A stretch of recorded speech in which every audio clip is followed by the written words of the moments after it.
Hello everyone, welcome to this episode of PKB Inspire. As many of you may be aware, I shared a video last year about my professional certification, that is the Certified Supply Chain Professional. And most of you have sent questions. I read through the comments and realized that there were a lot of you were asking which professional pathway or certification pathway would be ideal and correct for you. I want to thank you because that video is my most watched video on YouTube so far. I'd like to say a big thank you. If you go to the website, you see 4 pathways. You see the CPIM, you see CSCP, you see CLTD, and the most recent certification that has been introduced is the CTSC. I'm going to kind of explain these 4 professional pathways to you, just to help you get some clarity on which part of these 4 options are correct or are right for you to pursue. Every professional certification, like I mentioned earlier, demands a lot of time, a lot of energy, and some financial resources.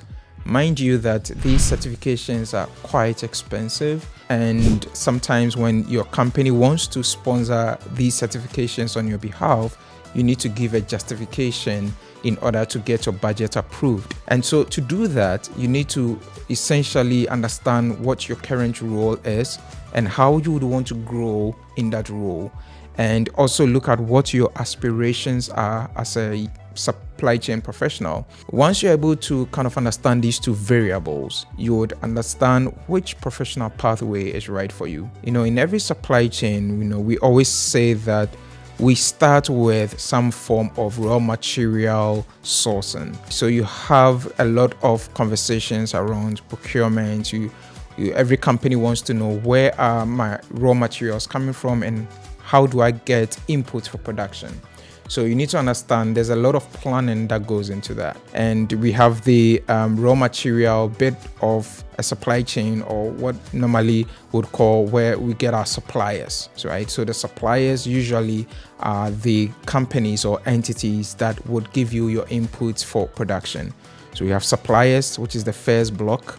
And then we have the focal firm, right? So the focal firm is the company that takes these raw materials from the suppliers and converts the raw materials into finished products or services in some cases. So that's block number 2. We have block number 3, distributors. The distributors will then take the finished products and move it from the point of production to some form of warehouse or distribution center, moving it closer to the end consumer. Then we have block number 4.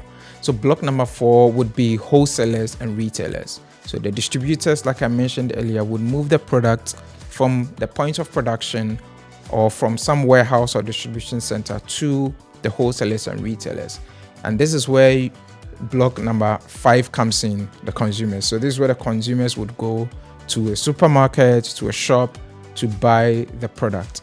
So these are the 5 blocks: suppliers, the focal firm, we have the distributors, we have wholesalers and retailers, and we have the consumers. Mind you that the purpose of any supply chain across the world over is to create a product or service for the end consumer. The reason why all these entities are in existence is because the end consumer is the reason why the production activities are going on. Every supply chain should have the intent to create value for the customer. So now that we understand these 5 blocks of supply chain, and you should also understand that this is a very simplified version of the complexities that come up in any supply chain. So I've just simplified everything into these 5 blocks. Now, once you understand this, you begin to understand why the ASCM certification is kind of structured into these 4 blocks. So here are the 4 professional pathways. Number 1 is the CPIM. And the CPIM is the Certified in Planning and Inventory Management. Remember what I mentioned earlier, that the suppliers provide raw materials, and there's a lot of planning that goes into how much of raw materials we need for the kind of production we want. And that production quantity is also linked to some form of demand anticipation, or what we normally call a forecast. So if you're in a role that demands a lot of planning, and by planning, I mean you're forecasting for either raw materials, you are also looking at levels of inventory that makes economic sense for your company. And if your role has to do a lot with production as well, you need the CPIM pathway. The number 2 professional pathway is the CSCP. That is the pathway that I chose. So my certification is in the CSCP. CSCP stands for Certified Supply Chain Professional. The reason why I chose the CSCP is because I'm very much interested in looking at the supply chain beyond the individual blocks that make up the supply chain. I like to have like a bird's eye view of my supply chain activities, going beyond my organization. And my role at the time demanded a lot of collaboration and coordination with production sites, with 3PLs, and with other service providers. And this is why I chose the CSCP. The CSCP gives you a global perspective of your supply chain. You're able to understand the interconnectedness of organizations that are external to your company, and you are able to understand the goings on of these organizations and how they impact your activities and even your bottom line in the long run. For example, you may be very efficient as a company in your production activities. However, if your raw materials or your suppliers are not reliable, are inconsistent, and are bringing you subpar components into your inputs, then ultimately your output will be subpar and your customers or consumers will not be happy with you. Today's competition has gone beyond the competition between products and services. These days, companies are competing at the supply chain level. And so if you want to have that coordinated understanding of the external supply chain, then the CSCP is the right certification pathway for you. The third professional certification pathway is what we call the CLTD, Certified in Logistics, Transport, and Distribution. Remember, I explained these 5 blocks. And one thing that we all know is that the point of production and point of consumption of any product are different.